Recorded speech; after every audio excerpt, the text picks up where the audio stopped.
While the story of Marv Tollman's disappearance was rapidly fading from the public's collective memory, the multitude of Marv-branded products remained extremely popular. These included the Marv Tollman doorbell.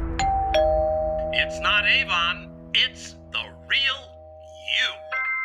And the Marv Tollman electric pencil sharpener. You've sharpened the real you. Of course, the Marv Tollman doll was still the #1 choice for aspiring self-help gurus. F you, faux you. F you, faux you. It was even thought to hold the key to Marv's whereabouts, as a 12-year-old boy in Tempe, Arizona discovered when he played his Marv doll's recording backwards. Obviously, that was just gibberish. But when the enterprising young lad slowed down the recording to a molasses-like speed of 16 RPMs, this is what he heard. I'm in Pittsburgh. Was it possible for the Marv doll to be sending out a message as to his whereabouts? If so, why Pittsburgh? What significance did the Steel City hold for Marv? It turns out, Marv was hired by the Pittsburgh Pirates to give a motivational speech before opening day 1975. It was secretly recorded by the team's clubhouse manager. Remember, fellas, it's take me out to the ball game, not fake me out to the ball game. That means you've got to bring the real you onto the field every single day. And trust me, fellas, it doesn't matter if you go 0 for 4 with 4 strikeouts. If you're being your real self, it'll show up as 4 for 4 in the box score of life. Yet according to Marv's brother Terry, his experience was not a good one. Well, apparently, the players found Marv's motivational speech less than motivating. But they didn't let him know right away. After he spoke, they invited him to put on a Pirates uniform and sit in the dugout during the game. Well, Marv was thrilled. Well, until he realized they put Bengay in his jockstrap. Well, Marv vowed never to return to Pittsburgh or wear a jockstrap ever again. The mystery surrounding the disappearance of Marv Tollman seemed destined never to be solved. That all changed when Harvard history professor Sidney P.J. Hollister put forth a theory that Marv was murdered by the mafia because he had befriended Lee Harvey Oswald. And according to his wife, Oswald was set up by the mafia as President Kennedy's assassin, then bumped off by Jack Ruby to prevent him from talking. She warned Marv to keep quiet or he would be killed himself. Well, he didn't keep quiet, as Hollywood historian Gerald Corman explains. Marv resurrected his one-man show, Oswald the Musical, with some updated scenes. And there was one song that, well, pretty much confirms the professor's story. Me and Lee Oswald, sitting on the grassy knoll. His corned beef on rye, my pastrami on a Kaiser roll. Many believe that because he broke the silence Marina Oswald had warned him about, Marv was murdered by the mafia. But it turns out that wasn't exactly the case. Like many before him, Professor Hollister was barking up the proverbial wrong tree. His theory about Marv being in Dallas on the day of the Kennedy assassination and befriending Lee Harvey Oswald was proven false time and again, most convincingly by Marv's brother. Yeah, Marv had been in Dallas in November, but it was a week before the assassination. And, well, he really only stayed one day because, well, according to him, he couldn't find a decent corned beef sandwich in the whole city. Now, I know this because he actually sent me a postcard from what he was told was the best deli in town, Andy Bob's Glot Kosher Restaurant and Bait Shop. Give me a break. This put the kibosh on Professor Hollister's career as a conspiracy theorist. Then he shocked everyone by marrying Silvana Disoldi, whom he met on a conspiracy theory-themed cruise. It was this eye-popping event that took the Marv Tollman mystery to new heights and led to it finally being solved, as you'll learn in the much-anticipated third and final episode of Marv Tollman, Look Back in Failure. 1 year after marrying Silvana, the professor wrote a book called Give Up the Conspiracy Theories, Take Back Your Life. It examined the negative effects of conspiracy theories and how they contributed to a variety of maladies, everything from depression and anxiety to chronic prickly heat. The book was a huge hit, leading to his position as one of the country's hottest new self-help gurus. Why do we become addicted to conspiracy theories? The answer is simple. We have a hole in our soul the size of the Grand Canyon, and we need to fill it. But we'll never fill it with conspiracy theories, just like we'll never fill it with drugs or alcohol or box after box of Hostess ding-dongs. The only thing we can fill it with is the truth. And the truth is, we're all going to be dead one day. While the professor's popularity rose steadily and his book sales soared and his seminars were well attended, there was a growing contingent of folks who were not big fans. These were Marv Tollman's supporters who were clearly angry. They were angry for several reasons, as Marv's biographer Dana Templeton explains. Well, for starters, they had revered the professor for his original goal of trying to find out what had happened to Marv. Well, they weren't even upset when his theory turned out to be a total fabrication.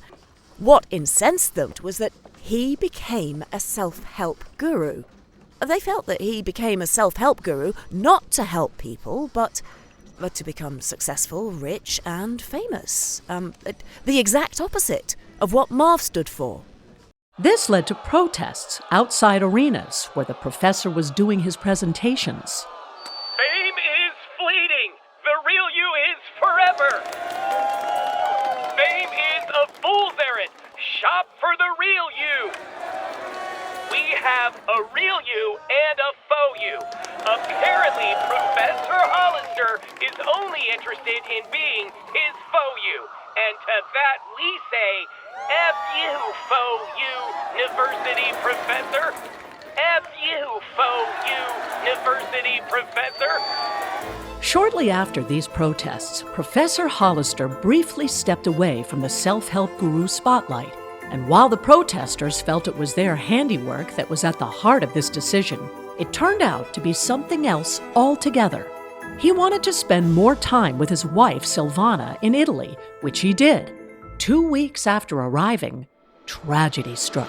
We interrupt this program to bring you a special bulletin. Professor Sidney P.J. Hollister, whose best-selling book, Give Up the Conspiracy Theories, Take Back Your Life, catapulted him to self-help guru fame, was found dead this morning in the sleepy Italian village of Suvereto, Italy. More specifically, his body was discovered by Giuseppe Lupo, an employee of the Suvereto Gelato Company. I was about to take my lunch break when I noticed a size 10 or 10.5 penny loafer float up to the top of a vat of stracciatella. At first, I thought it was thrown in by my colleague Piero, who is a very funny practical joker who sometimes wears a size 10 or 10.5 penny loafer. I realized it wasn't a practical joke at all, because within a few seconds, an entire body rose to the top of the vat. Of course, the stracciatella was ruined, and so was my day.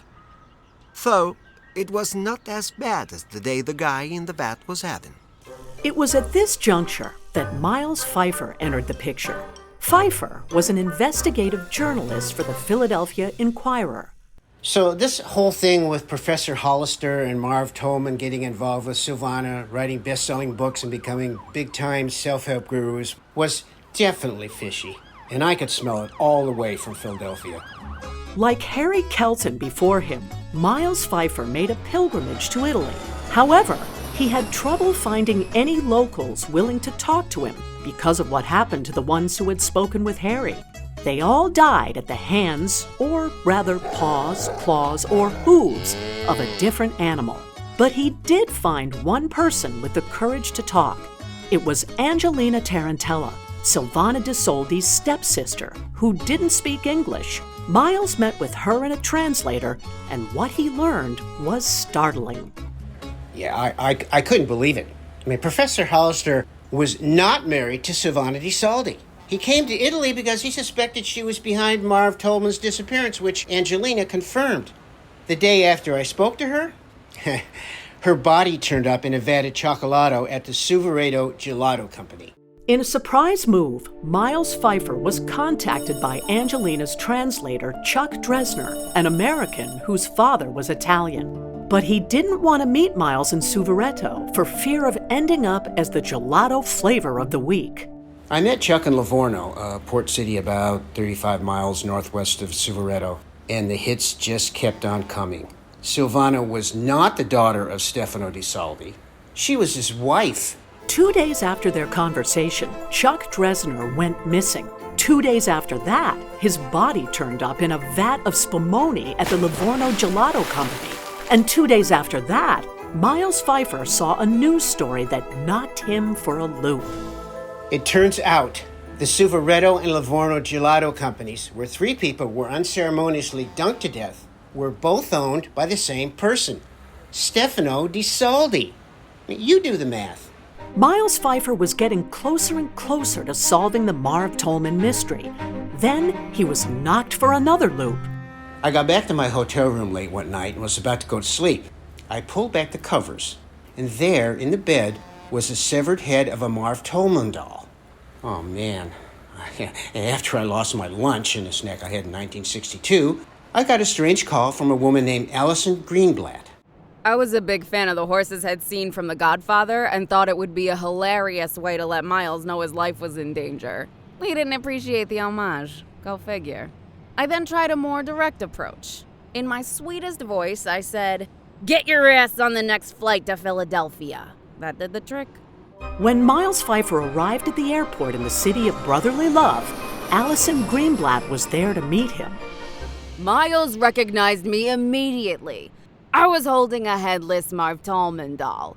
We went out for Philly cheesesteaks, and I explained everything. Chuck Dresner was Stefano Disoldi's stepson, who I dated in Los Angeles. Chuck moved to Suvereto, Italy, and got a job as a translator. I looked him up when I was there on a study abroad program. That's when I learned that his stepfather was a mafioso specializing in drugs and prostitution. But that wasn't the worst of it. When I told Miles what it was, both his jaw and his cheesesteak nearly hit the floor. We interrupt this program to bring you a special bulletin. Stefano Disoldi, owner of Hollywood's Trattoria Disoldi, and his wife Silvana were arrested today for running a multi-billion-dollar self-help guru ring. It was what the Italians would call pazzo, or crazy. They would find out-of-work actors and turn them into self-help gurus. Silvana would write the books and then threaten publishers to print them.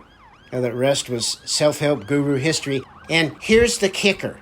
The annual revenue outpaced all their other illicit ventures combined by tens of millions of dollars. Americans were shocked to learn that some of the biggest self-help gurus came from the warped minds of mobsters. Besides Marv Tollman, there was Gary Stillwater, the self-help sleep guru, who wrote the book Better Sleep Starts with a Better You. Yogi Berra said, baseball is 90% mental. The other half is physical. Well, I'll do Yogi one better. Sleep is 100% mental. The other half is your lumpy mattress. Then there was Hank McKinney, the self-help fear guru, who wrote the book Kick Fear in the Deary Ear. Franklin Delano Roosevelt said, "The only thing we have to fear is fear itself." Well, I'll do FDR one better. The only thing we have to fear is the fear of no more fear. We love our fear. We cherish our fear. My God, how sick is that? One of the most popular of them was Paula Pembroke, the self-help child-rearing guru, who wrote the book Raise 'em Right or They'll Raise Cain. You all know the Bible says, spare the rod and spoil the child. Well, I'll do the Bible one better. Spare the rod and you won't spoil the child. You'll have child protection services on your ass in a New York minute. The mob self-help guru scam was shut down thanks to Marv Tollman, who saw the errors of his ways and confessed to the FBI. It was devastating for everyone, from the mob who lost all that revenue, to the actors who lost the job of a lifetime, to the PBS stations, which had to recall millions of thank you gifts. It also came as quite a shock to the multitude of celebrities who had placed their faith in Marv. Hollywood Square's regular Paul Lynde was one of them. I can't believe Marv was a phony. No wonder he made it in Hollywood. But I gotta tell you, he was really good at what he did. Whenever I had a failure panic attack, he would just hit me upside the head and say, Paul, real success is not strangers tuning into you, it's you tuning into yourself. Well, I gotta say, it touched me so much I would just break down and cry like a baby. Of course, I had the same reaction whenever I got Marv's bill. Once the good news about Marv was reported, there was a national sigh of relief. There were also many questions about Marv's whereabouts. No one had a clue, including his brother. After he spilled the beans, which I was very proud of him for doing, Marv was placed in the Witness Protection Program. That's all I knew. I was just glad to hear he was alive. His disappearance made me pretty anxious. Ironically, I started wetting my bed like Marv did when he was a kid. Thankfully, I held on to his rubber sheet. And while it's been nearly 50 years since the mystery of Marv Tollman was solved, there is still a strong desire among the public to know where Marv ended up and if he's still alive. Naturally, rumors abound on social media. One such rumor has him living in Iowa on a farm. There's a grainy photo of an elderly man in a barn wearing overalls talking to a gathering of chickens, sheep, and goats. Next to him is an easel with a pad of paper, and if you squint at it from just the right angle, you can make out the words, F-U, faux you.